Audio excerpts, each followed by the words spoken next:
ครับมีอันเก่งโดยเก่งบอกกระเดินโดยการช่องเก่งยูใส่ของเก่งเนี่ยไปหน่อยเนาะยูไปเฮือนเขาเนาะไปยู่เจ้าของรถยู่เข้ามาครับโอ้ยามันเก่าเนาะอ๋อแต่ว่าเรื่องตัว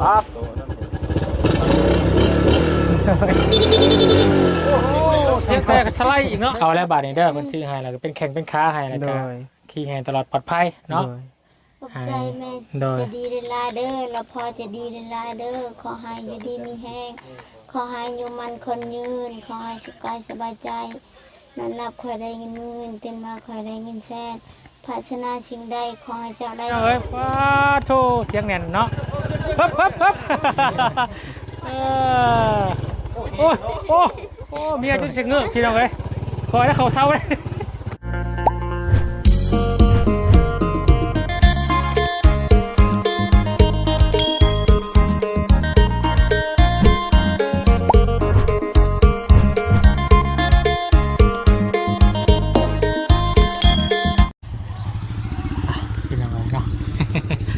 บริมา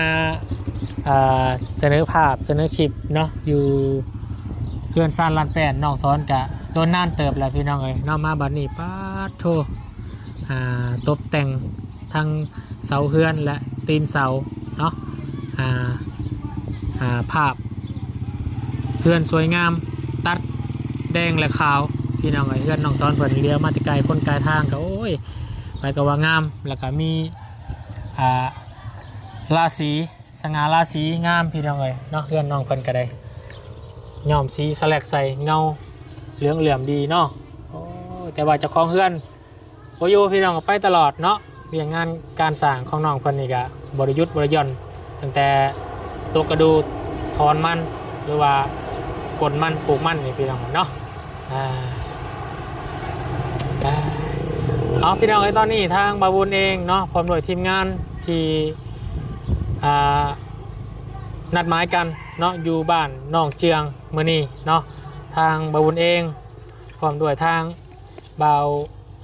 บุญบันปลาเนาะแล้วก็ทางลุงจัน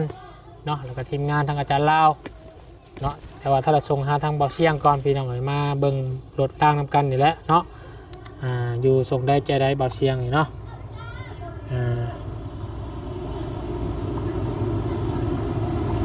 พูดบอกเราก่อนพี่น้องมาเบิ่งน้ำกันเนาะ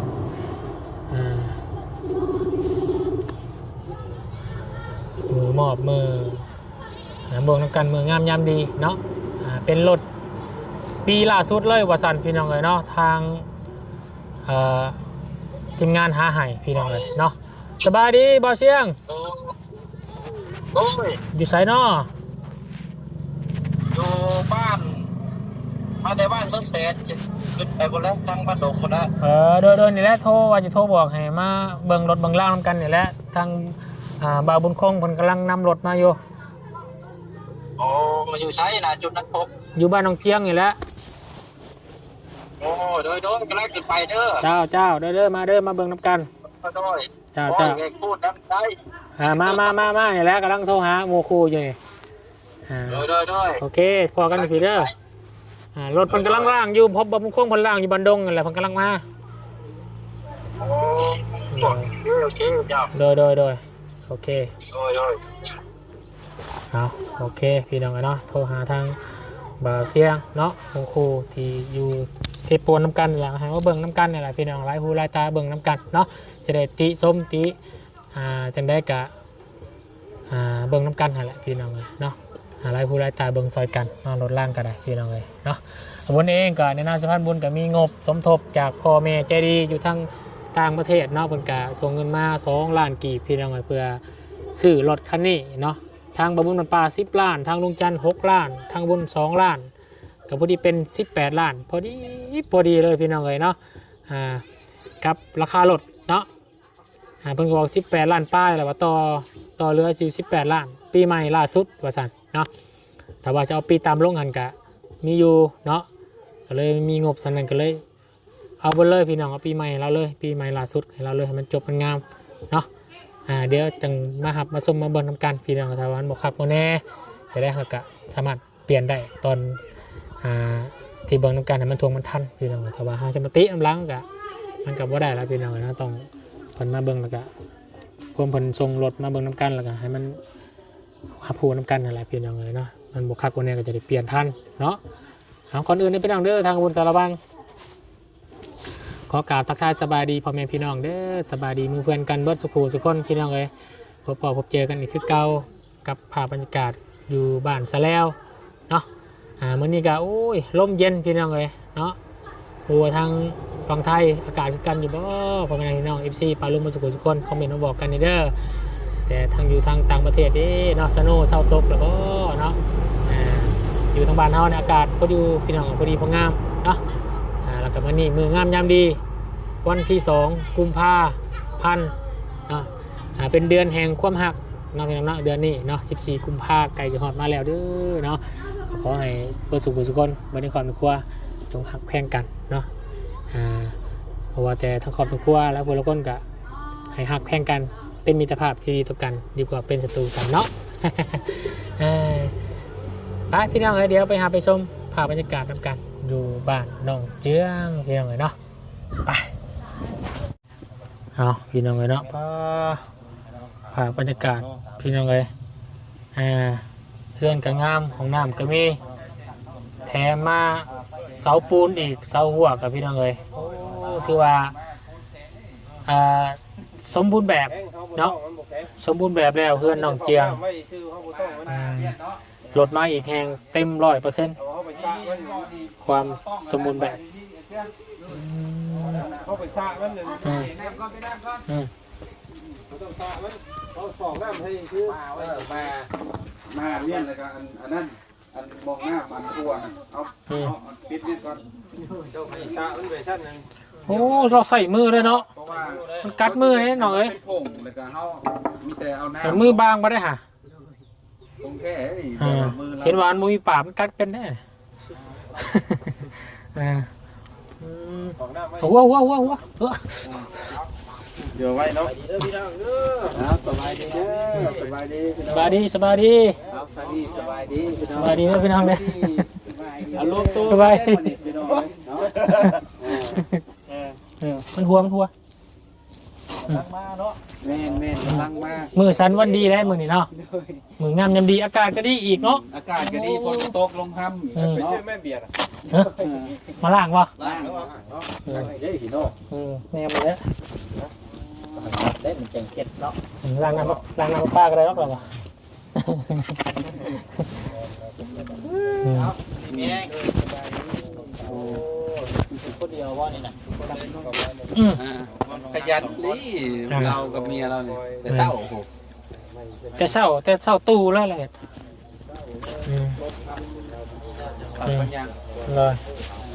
ทีมงานเราก็มาคบกันบ้านเราทีนึงเนาะในการที่ทำมู่นี่ที่ตามมาเดี๋ยวได้มอบให้เยอะเลยเนาะมีความมุ่งมั่นเนาะมีความมุ่งมั่นในเวียกงานหากที่ได้แต่เวียกเราตัวนั้นแล้วเนาะไปไกลโพดเนาะขี่เขาไปวีระโอ้ดิปล่อยรถต้องปล่อยใช่แล้วเอามาไว้ก้อนเดียวที่แรกเราไปไปส่งมันไปที่แข็งได้ป่ะนี่ไปนิดนึงผมมันซึมๆนิดนึงนะเดี๋ยวเพราะว่านั้นผสมลายพ่อยักษ์เนาะ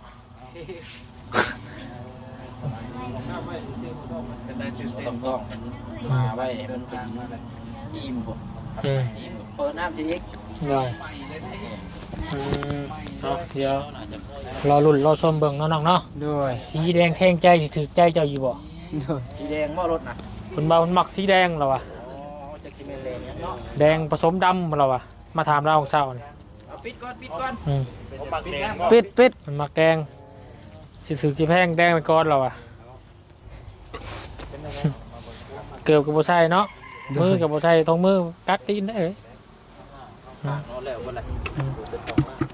ไว้อะไรเนาะมาของเช้าในไฟนี่แกผสมในก็เอาเปลี่ยนแล้วเล่นโชคไปหน้าเนี่ยน้ำมากเลยติ่นแห้งเถอะเนาะเลยปับเลยมึงมันจะดูนออกเลย ถูกได้เนาะแต่ มันคุมเบิ่งเมลี่บ่ล่ะว่าวุ่นก็คือเบื่อแล้วคำเบิ่งแม่ หลายอย่างดีเนาะ เนาะมาพร้อมกันแล้วเนาะว่านี่มอบอันน่ะบ่ไอ้เช้าบ่มาวันนี้มอบรถอ๋อเอามารับแล้วมาแรงบอกเลขเด้อ ระยะเนาะคุ้มหัวใจไว้ก่อนลงได้รถไม่มีจับขึ้นมาได้หน่วยเฮ้ยออกซิเจนอยู่ครับ เอาล้างมือก่อนเนาะ มาล้างมือ กัดมือเนี่ย ได้เสื้องามๆเด้อ ร้อนหน่อย ใส่เสื้องามๆเด้อตอนหับรถเนาะ ด้วย ล้างมือล้างยังให้มันสะอาด ใช้แมนบ่น่ะโอ้ ไปสอดท้ายเรามาป่ะ ตายเสียรถมาเลยเนาะอ๋อซ้อน3ก็ได้เนาะรถคันนี้โอ้แข็งแรงอันนี้นี่ปอมันคือคักแท้นี่ปอโธ่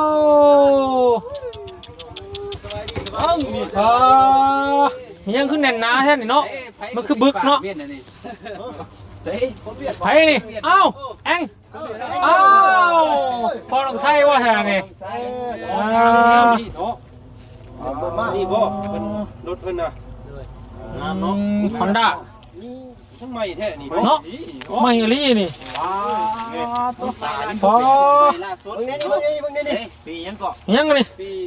25ล่าสุดเลยเนาะ เลข สตาร์ทมืออีกบ่นี่ฮะ สตาร์ทมือครับ โอ้ เลข 4441 ตัวท็อปเลยบอก เล่นๆบ่ฟังเสียงเด้อฟังเสียงกันงามลงเลขก็บ่ลงเลข2อันนี้1 อีกวันนึงตรงใหม่เนาะใหม่ ว่าใหม่เอง เตรียมมาลีพี่น้องเลย ไปว้าเสียง บาทเดียว ว่าใหม่ ต้องปกเลยที่ว่าน้องมันจะได้ของเช้าเนาะ ตรงปกเลย น้องไป เร็ว มันมี2คันแต่ว่าราคามันก็บ่นั่นปานใดแล้วก็ เอาคันใหม่เลยให้เรามันกระเทินแล้ว โดยคักแล้วบอกมันคงเลยคัก ตามอยู่ให้ทำการสอนมันอยู่เจือง ต้องตีนใหญ่ลีเนาะ พอดีอาเจืองเราก็มักนะแบบว่าขึ้นเวียดเราก็เป็นประชาเวียดอย่าง มีหนังสือพ่อซื้อมาพ่อ ซื้อเล โอ้ ย มันต้องซื้ออีก คัก ของแท้เลย บาทนี่ ทำสิไปอยู่เวียด มีไว้น้ำไส้ข้างนี้ มีใบนำไส้โอ้คักแล้ว เปลี่ยนได้บ่ตัวนี้น่ะ โดยได้ มีบัตรข้างในเนาะมีเอกสารนะ เอาบอกอันเวียนครับมีอันเก่ง โดย เก่งบอกก็เดิน โดย การช่องเก่งลูกคนจะของเก่งเนี่ยไม่ได้เนาะ ไปเฮือน เขา เนาะไป แล้ว ยู่เจ้าของรถยู่เข้ามา ครับ ผู้ยามันเก่าเนาะยู่วะ เชื่อหิตา ฮึบโอ้โอ้โธ่ ใส่น้องหางน้องหาง มาเลยมาลูกแม่ แต่พลักเจิมก่อนเด้อง ามดีเนาะ งามเนาะ โบจักแต่ยังแบบ ใหม่ดีเลย ไม่น้องดาวนี่ ฟังเสียงหัวใจเราเต้นอยู่ก่อนพี่น้องเลยโดย บุกก้อยเขาพูนบ่ดีเด้อ คนมาไว้แต่คนมา เรื่องไหนก่อนบ่ ไปวางพี่น้องเลยใส่ได้ ไม่เนาะ ไม่คิวกุ๊บใส่ยันลูกบวชแล้วพี่เด้อเนาะ แต่ว่ามีแต่แนวยังใหม่ๆด้วยนะ วันจันทร์เลขออกซ้ำมาแล้วพี่น้องเอ้ย ว่ารถ มันเด้อติ มันก็ซ้ำนี่แหละยางไม่ได้นี่ยางขี่ได้อีก2 ปีเลยนี่ แสบหูแสบตาลีเนาะ งามหลายได้เจียงงามคักบ่ โดยมีทางว่านี่ มีเพอันนั้น พูน้ำมันเต็มลีดิน้ำมันเนาะ ให้ลายพร้อมเนาะ บ่เพิ่นใส่ก็เต็มทั้งอยู่แล้วแต่ว่าเฮาแลนแต่ฝุ่นมาพี่หมด โดย เบิ่งดูจักกิโลเลยจักกิโลเลยโอ้ย ใช้จักกิโลแล้วบ่เพิ่น 3ทีเนาะ 4,000คือว่าธรรมดา หน่อยเดียวเนื้อ กิโลนี่กันว่าเพิ่นสิปรับเอาก็ได้ปรับชุนๆก็ได้ตัวนี้ แต่ว่านี่เพิ่นแบบเอาแบบมาเลยจากมือเพิ่นเลย มาจากอันนั้นเพิ่นเลยเนาะ ของเลยนี่เนาะ เพิ่นเนาะเดิม งานประมาณไหน โดยแม่นแหละแต่ว่าคันว่าเรื่อง เสีย2 ดอก ๆกุญแจ2 ดอก ปรับก็ได้ ก็ได้ อ๋อ แต่ว่าเรื่อง ครับ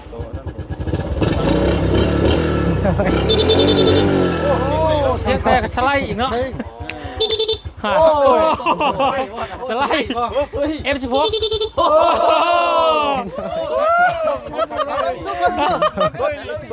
อ้โอ้ โอ้ไปเรียกลูก โอ้ตาเดียว ตู้ แสบ เช็คเบิ่งอันนี้เขาอย่างนี้ยังงูไปเลย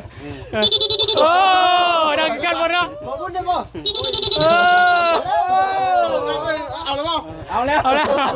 เอาคนหมู่เลย เอาแล้วเอาแล้ว คักเอายังไงเอา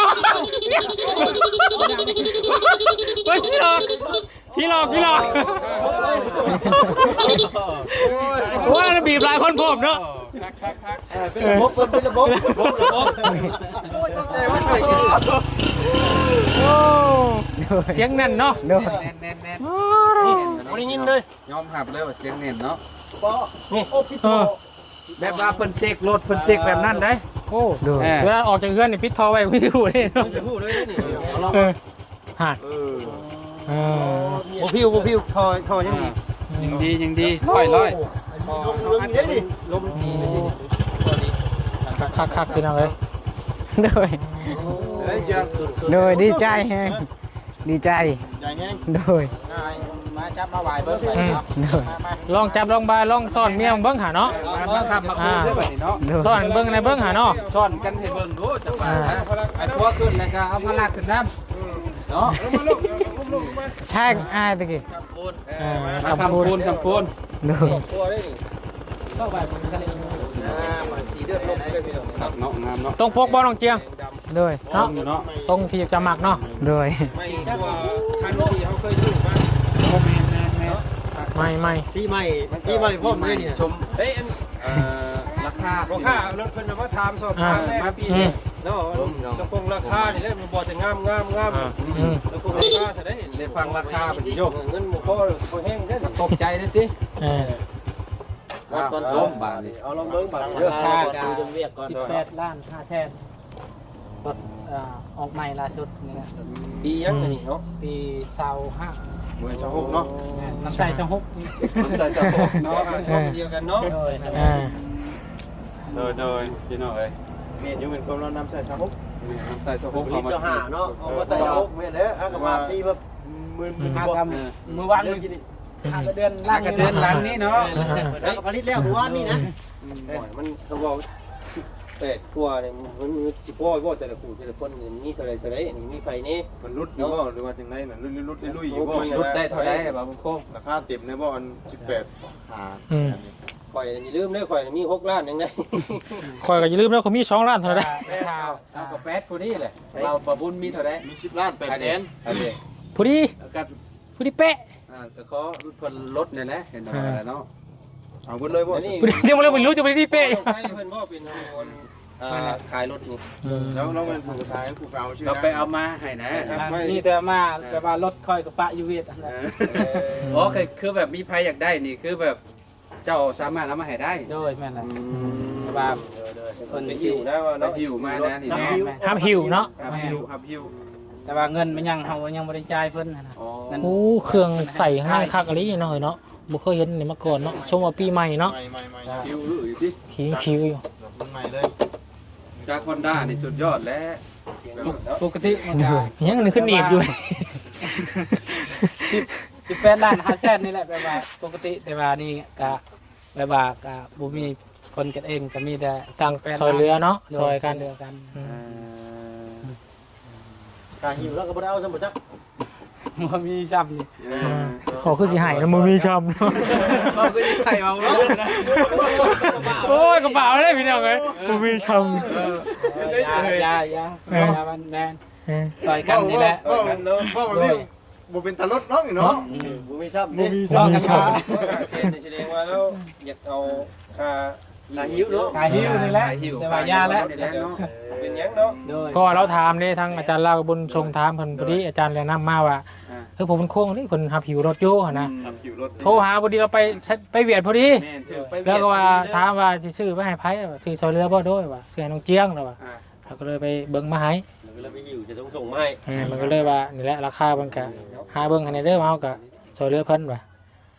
เลยเบิ่งก็เบิ่งให้ โอ้ยสีแดงครับล้านเนาะ18ชวด 18ถ้วน ใช้ลงขี่มึงยั่วเนาะมันเจียงบาทนึง อืม เงินบาทเท่าได้18กับใบเบิ่ง เลยเบิ่งเนาะ 8 ล้านประมาณ28,000 29,000บ่ก็เกือบ 30,000เพิ่นจักเนาะ 30,000หมดแล้วรถใหม่เลยรถนะแบบกูจั่วรถตะไมเลยครับแบบไปเบิ้ลอยู่รถจะราคาอันนั้นคือ26,000บ้าน โอ้ยดีใจ 20,000ไปเนาะ โอ้เสียงอันงงรถแห้งก็แห้งรถนี่ มันก็สมควรแหละพี่น้องมันปีสูงเด้เนาะ สมราคามันอยู่ สมราคา ยางเพิ่น 26,000บ่มันสิแพงหนึงมานี่มันเป็นปีใหม่ล่าสุดเนาะปี2025แล้วก็สองมามีใบน้ำใส้แล้วมีอีกหนังสือเนาะ เป็นได้ใบนั้นใส่เพิ่นน่ะมัน เบิ่งมั้ง เฮาใส่เฉพาะได้เฉพาะทั้ง ได้ เดือน เฉ ติ พาะตั้งเวียดนี่นะลาว คือว่าส่วนหลายเพิ่นก็ไปแต่เวียดเลยเนาะ ก็ได้ดีกัน รถรุ่นนี้มัน รถนี่ก็ 40,000 ตัวนี้ได้ของแท้ บัตรคงแท้เลย นั่น ของแท้ว่าน้องเจียง เจียงก็ฮู้ โอ้เพิ่นยืนยันแล้วแม่นแล้ว ยันเลย แต่ว่าหนังชื่อตัวเขาก๊อปอันหนังชื่อตัวนั้น สี่พาคงป้อมตัวนั้น รอบตัวนั้นเนาะ ไว้เนาะอย่ามันเหี่ยมันยัง ของแท้เพราะว่าเวียดว่าเจ้าชิคีเองบ่ใครว่าเขาชิคีเองจะเอารถตัวมีหนังสือเลยสบายไป มีจับตาทับ ปก เนาะ ติเฮาซื้อบ่เคยมีเลยเนาะ น้องน้ำกับบ่ได้มีน้อง บ่มี ใช้อ่านได้ฟังเลยว่าตัวเพิ่งมีนั่น บูฮูคือกัน เนาะ เว้าจะได้เนาะ 89เนาะอันทะเบียนตัวนี้ก็ถือนี่น่าต้องใช้นำเบอร์แบบว่าออกมาคันที่89มานี่นะเลขหน้าแล้วก็เลขออกบัตรนะ เอาไว้เสีย คันที่89เลขสวยช่ำไปหน่อยเนาะ 89044114 นอนรับเกินเอง จักแหละ เร่งนี่ เลขคิวลงแล้ว ได้นี่บ่แรงนี่ ป้ายมันสอนนั่นฝึกบ่เลยว่า อ๋อเมนบ่ตับอยู่ดินี่เนาะ ลงเลยพี่น้องได้นับเลย ใจเต้นแฮง น้องข้ามโค้งเด้อแรงเด้อข้ามโค้งบ่แรง งามเลย 89 สีเดียวดำเบอร์ เนาะของหล่นใส่ตัวคักได้แก่ได้เฮาเนาะ เนาะ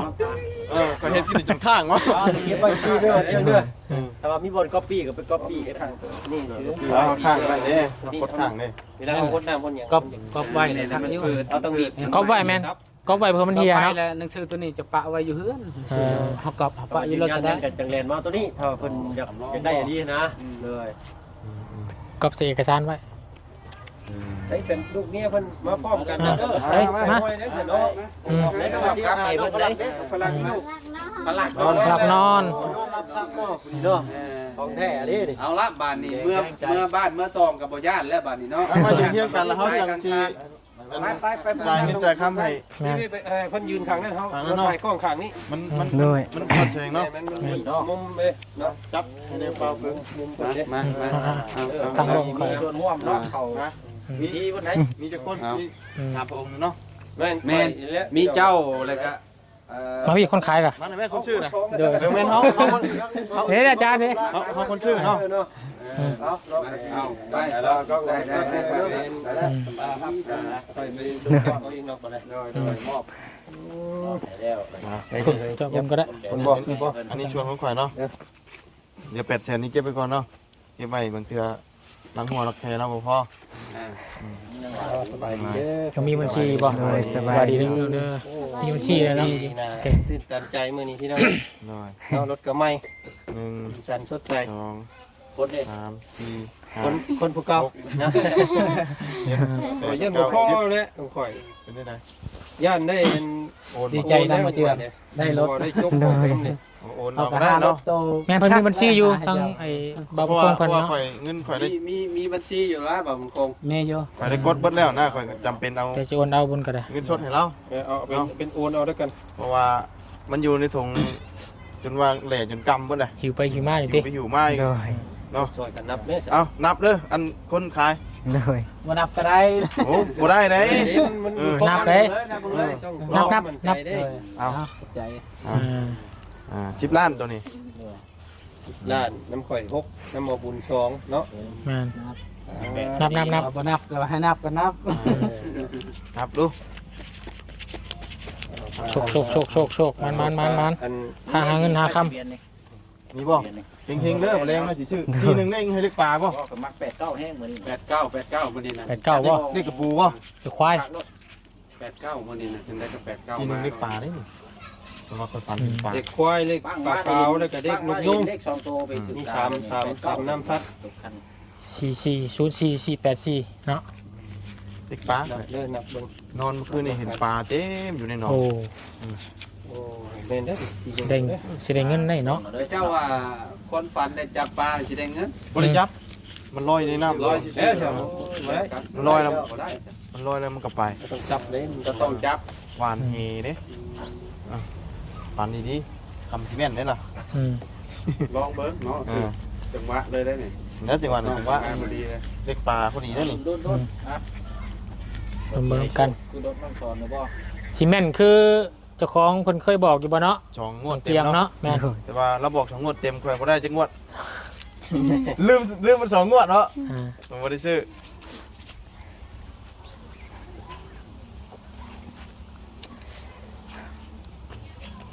มาเพื่อความชัวร์แล้วเนาะเงินมันสำคัญได้พี่น้องเนาะเขามือพวกนั้นแล้วก็โอ้บ่พอเลย ได้ไปหนึ่งไป พวกนี้ว่าครบพวกนี้ว่ามันก็คือว่ามันหลายมือเนาะนับดีสุด บ่มีกระตาเนาะรถรุ่นนี้เนาะ รถมาจากเวียดนามบ่มีเบิด มีแต่เฮาแต่งเอา รถมาแต่ไทย โอ้แต่งเอาก็ได้ ไทยสิมาแต่ไทย เนาะ สีแบบว่าเฮาสัมผัสได้เลยว่ามันใหม่เนาะ ครบเนาะ โอเคเนาะเดือส่วนที่เดือเฮาสิโอนเอา โอนเอาเนาะเดี๋ยวยังโอนให้ใช้บัญชีจ้ะ เพราะว่าเงินยันจกออกซื้อกันนั่นเนี่ยมันกินเงินมันบ่พอ เราพอเดี๋ยวเขาจะโอนเอาก็ได้ยากหรอกตัวนั้นเนาะ โดย มีแต่และเอาคำหน้าคุณหลังนั่นแหละเนาะทางพ่อน้องไส้ก็ โดย มีเรื่อยๆเนาะ ให้มี อ่า มีอันว่าไปหิวเรื่อยๆด้วยกัน โดย เนาะ มี บ่ เรื่อ ให้ ย เขานอนนอนย่อได้บ่ให้ขั้นสุดท้ายได้ ให้มีอีกขั้นต่อๆไปได้ เลย ดุดดีเลยเนาะ เงียบเงียบเงียบเพลงงามเนี่ย เบิ่งเป็นได้เจนความรู้สึกตอนนี้เห็นรถ โดย คันใหม่ๆแดงๆสีที่เฮาหมัก โดยแบบโตสั้น สั้นบ่ โดย นี่ก็จะแม่นเงินเฮงนี่ โดยบ่เป็นหยังดอก 50,000 บ่เป็นหยัง เงินเฮง เอา เงินทางเงินเฮ โด ง ยใจเด้อ บางเลขบ้าง เลขรูป เลขมันตรงกันจัก พูดบ้าเลขเลยพี่น้องไง 74เคยกับ8 โอ้ยมันหลายไปแนวอื่นบ่ได้นี่เอาได้ครับดูมัน ตัวพ่อเนาะเอา จะเป็นหม้อไปบ่ได้ มีแต่นั้นเด้อ โดย ขอบใจหลาย ใช้กันเนาะ เฮ้ยบัญชีจะเอามาก่อนเดี๋ยวจะหน่อยเราลืมนะ เดี๋ยวเลยดิ เอาคำว่าพี่น้องเพิ่นอยากซื้อให้ครอบครัวอื่นได้บ่ว่าบุญฮง ได้ อืม ได้คือกันเนาะบ่ยาก แต่เนาะให้ทางน้องเจียงขอบคุณแต่ละเพิ่นไปก่อนเนาะทาง ทางมาบุญเริ่มก่อนก็ได้ แม่ขอบคุณทางผู้ใหญ่เพิ่นเนาะ เอาให้เราเลยก็ได้เนาะสิเนาะเพื่อ เรือบ่เรือ ปรุงแล้ว เป็นเงินเฮงเนาะ พี่น้องไง เหลือจากซื้อรถซื้อล่าง จากชื่อรถชื่อล่างพี่น้องเนาะ อืม มีแต่ว่าสิมอบให้ เป็นเงินเฮงเลยเนาะ แม่นเพื่ออย่างเราบ่มีแล้วมันขาด ข่อย2ล้านเนาะ อันนี้เงินที่ว่ามันเหลือจากชื่อรถ บุญ เด้อง บ2ล้านเนาะพี่น้องเนาะ บอก จาก เลย ผู้ใหญ่ใจบุญต่างประเทศ โดย เนาะ ที่แดงว่าสิเอาไว้นั้นอันนั้นก็ได้ให้เราเลยพี่น้องเนาะว่าบุญก็บ่อยากเก็บไว้คือกันอย่าลืมชื่อของเพิ่นเนาะ โดย เอากะเงินที่ว่าซื้อรถชื่อล่างนี่ก็มีทั้ง เรียบร้อย แม่ป้าใจดีอยู่ทางฝั่ง เนาะ ไทยว่า 2ล้านยังได้ข่าวแล้วว่า เนาะตอนนั้นแล้ว ไป ก็ เรียบร้อยพี่น้องเลย กลา เนาะ ยเป็นว่าโมฆะ งบซื้อรถ เงดีเราก็ได้เปิดสมทบซื้อรถเนาะแล้วก็มีทั้งเอื้อยสิงห์ โดย ประธานวงที่ว่าเคยซอยมาหลายๆอย่างเนาะเพิ่มมา3ล้านเนาะว่าบุตรเด็กมาก็ได้อยู่มันเป็นจำนวนเลย10ล้านกับ8เซนเนาะเนาะ เอาบุญฮง เอามีแต่ให้เจ้าเนาะฝากขอบใจทั้ง โดย เอื้อยกับป้าเพิ่นนี่เด้อ โดยขอบใจทางเอื้อยใจดีแล้วก็ เนาะ ป้าแม่ป้าใจดีหลายๆเด้อที่มาสมทบสำหรับรถของลูกมื้อนี้ก็ถือว่าขอบใจทั้งแม่ป้ากับเอื้อยใจดีหลายๆเด้อขอให้อยู่ดีมีแฮงเด้อขอให้เย็นเป็นสุขนับแต่นี้ต่อไปขอให้สุขกายสบายใจนอนหลับขอให้เจ้าได้เงินหมื่นตื่นมาขอให้เจ้าได้เงินแสนเด้อวาสนาสิ่งใดขอให้เจ้าได้สิ่งนั้นเด้อไปทางใดมาทางใดก็ขอให้มีแต่ความสุขความจงเจริญให้ร่างกายสุขภาพแข็งแรงสาธุโดย นั่นน่ะ เนอะเอาทั้งเมียลูกบัดนี้เอา ขอบใจทั้งแม่ป้าแล้ว ข ก็ อบ เอื้อย ใจ ใจ ทั้ ดี งแม่ป้าแล้วก็เอ้ยใจดี ขอให้อยู่ดีมีแห้งขอให้อยู่มันคนยืนขอให้สุขกายสบายใจนั่นรับขอได้เงินหมื่นตื่นมาขอได้เงินแสนพัฒนาสิ่งใดขอให้เจ้าได้สิ่งนั้น ขอให้สุขภาพร่างกายแข็งแรง ขอให้ร่ำรวยกว่านี้อีกเด้อสาธุ เนาะ และขอบใจทางเบาบุญนำเด้อที่มาสะพานบุญให้เอื้อยใจดีแล้วก็แม่ป้าก็ถือว่าให้ทางเบาบุญอยู่ดีมีแฮงเด้อไปทางใดมาทางใดก็ขอให้มีแต่ความสุขความจงเจริญเด้อสาธุ เนาะเอาเดี๋ยวให้ทั้งบ่าวบุญสารวัตรกับบ่าวจันทร์ก่อนบัดนี้เนาะ พี่น้องเนาะครับเนาะส่วนทางวาจันทร์ก็โอ้ยดีใจน้ำน้องเพิ่นมื้อนี้พี่น้องมีรถมีรางใส่มีที่เป็นของตัวเองเพื่อนเป็นของตัวเองแล้วเนาะ โดย กำแพงเมืองจีนก็กำลังเฮ็ดอยู่ตอนนี้พี่น้องเนาะ จะเสร็จเอาน้ำมันเสร็จเอา ได้เป็นน้ำมัน เล ลิ้น ย ถึก ทางวาจันทร์ก็มีทางพ่อเนาะพ่อใจดีพ่อสิงห์พ่อคำสิงห์ชื่อเพิ่นเด้อ โดย เพิ่นก็บ่ได้ให้เอ้ยชื่อแต่ว่าวาจันทร์เอ้ยแล้วเมื่อวานนี่ก็เลยเอาเอ้ยเลยซะพี่น้องเนาะพ่อคำสิงห์เด้อ โดย เพิ่นอยู่พุ่นต่างประเทศพุ่น โด เพิ่น ย ก็รวมเข้ามา6ล้านกีบเนาะวาจันทร์โอนให้เพิ่นเรียบร้อยแล้วมื้อกี้ก็มีแต่ว่าฝากให้ โดย น้องทั้งสองเนาะขอบพระคุณ โดย พ่อเพิ่นนี่เด้อเพิ่น โดย นั่งเบิ่งอยู่พี่น้องเนาะ ขอบใจทั้งพอสิ่งหลายๆเด้อที่มาสมทบสำหรับรถพวกลูกก็ถือว่าขอบใจทั้งพอสิ่งหลายๆขอให้พอสิ่งอยู่ดีมีแหงเด้อขอให้เย็นเป็นสุขให้สุขกายสบายใจได้ให้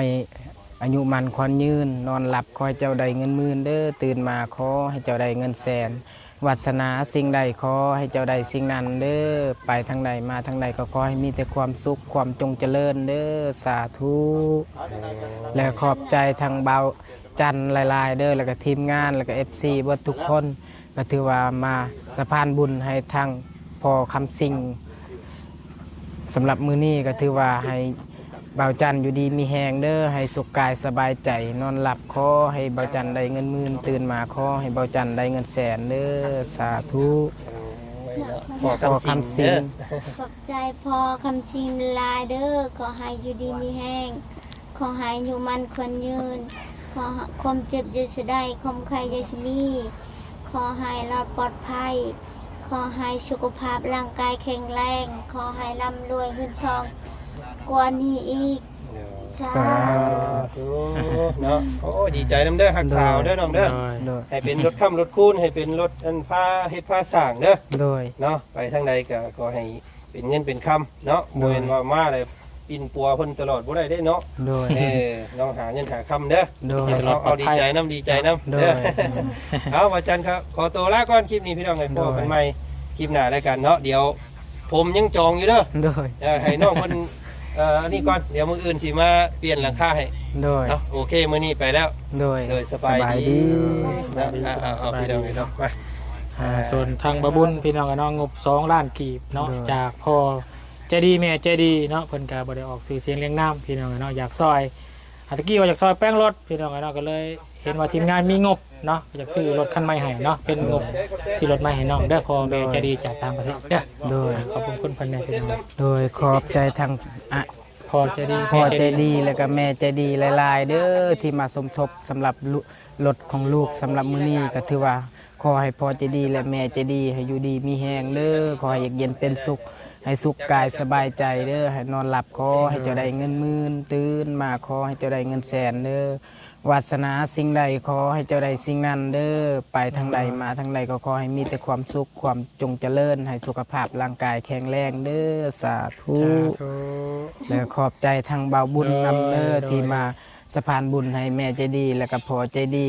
ก็ถือว่าให้เบาบุญไปทางใดมาทางใดก็ขอให้มีแต่ความจงเจริญความสำรวจปลอดภัยเด้อ